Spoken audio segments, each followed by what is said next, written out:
Financial matters have been a huge stressor for people. This is a survey from 2015 from the Associated Press that found over 72% of Americans reported feeling stressed about money at least sometime in the prior month. 72% of people feeling stressed about money. That's an extremely large percentage, and I had no idea it would be this high. Now, financial stress can lead to a ton of mental health issues. Some of you may notice them, some of you may not. Some of you may see them in your family members, you may see them in your friends, maybe they see it in you.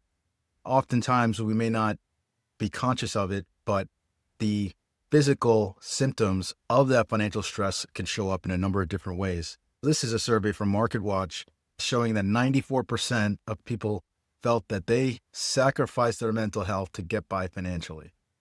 94%, that's almost everybody. With 92% saying financial stress has caused adverse physical effects. So these are the physical symptoms.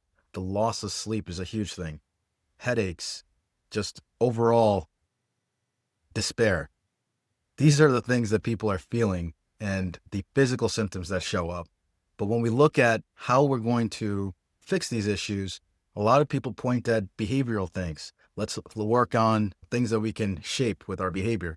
Others may say that, no, what you need to do is actually change your mindset and internalize what you want to see successfully financially look like for you, and things will progress that way if you take action. But I think it's important that we keep a focus on the relationships.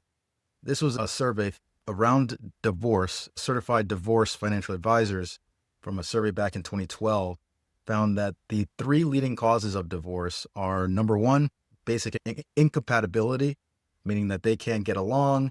Number two, infidelity. And then finally, number three was money issues. Money causing 22% of divorces is almost a fourth of all divorces. This is something that can actually be prevented, or you could take actions to mitigate the risk of money issues becoming a reason for divorce. So how are we going to do that? Well, first I want to drop in the term money scripts. Money scripts are our unconscious beliefs about money. They're taught to us when we're little kids. They were coined by Dr. Brad Klontz. He's a financial psychologist, and he coined this term, and he brought it down to 4 different archetypes of our beliefs about money. But before him, this research goes back to the 80s and before then, where they had many more categories. Our beliefs about money, it was originally around 72. Then they got shorter and shorter, trying to break them down into more digestible categories. And that's where you got Dr. Brad Klontz, who came in and broke them down into 4. So what are money scripts? They're the unconscious beliefs about money. They're taught to us when we're kids, but they're not taught to us the way that when you go to school and you're taught something on the chalkboard or in your notebooks. We actually learn through unconscious observation of our parents. Imagine watching your parents struggle with money or do very well with money, and what were the behaviors they were doing. So that's going to be passed down to you, but you also pass that down to your generations.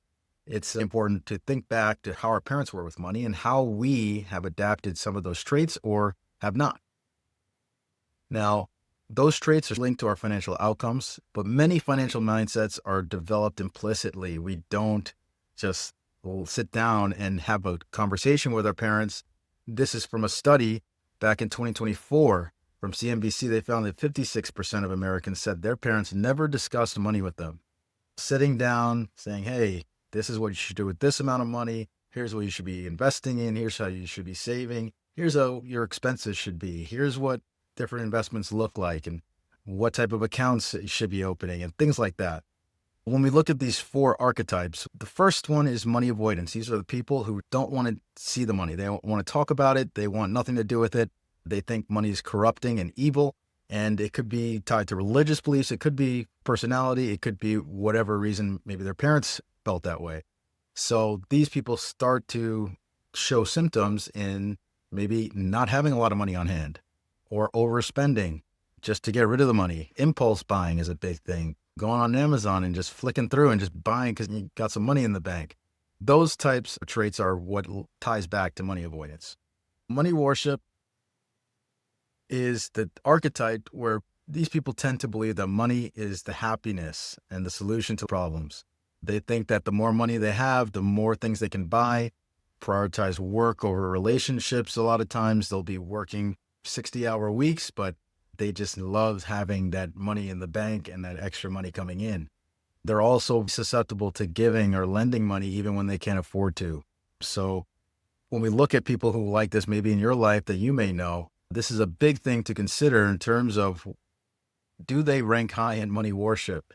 Do they feel that they need to work all that much to make that money? This is an incredibly common trait amongst a lot of those types of folks who are constantly working and putting in just ridiculous works of hours. Maybe the work-life balance isn't balanced.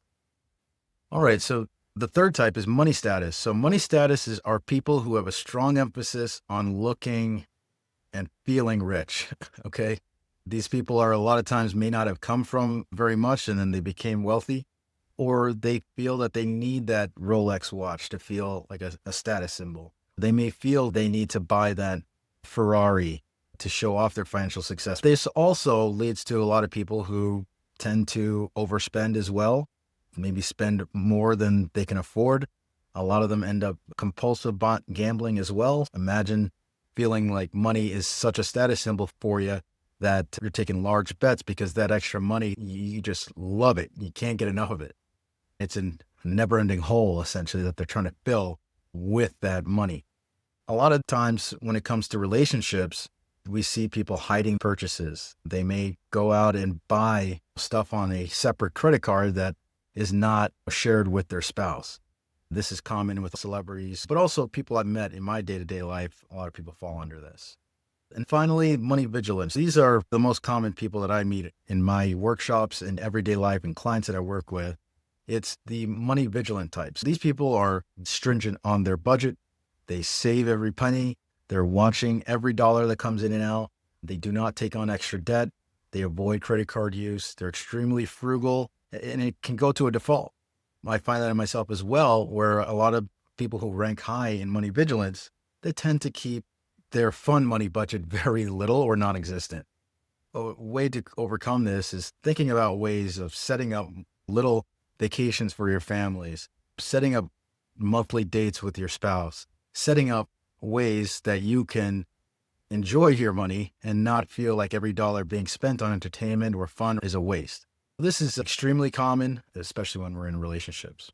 I want to thank you for joining me. If you have any questions, please reach out.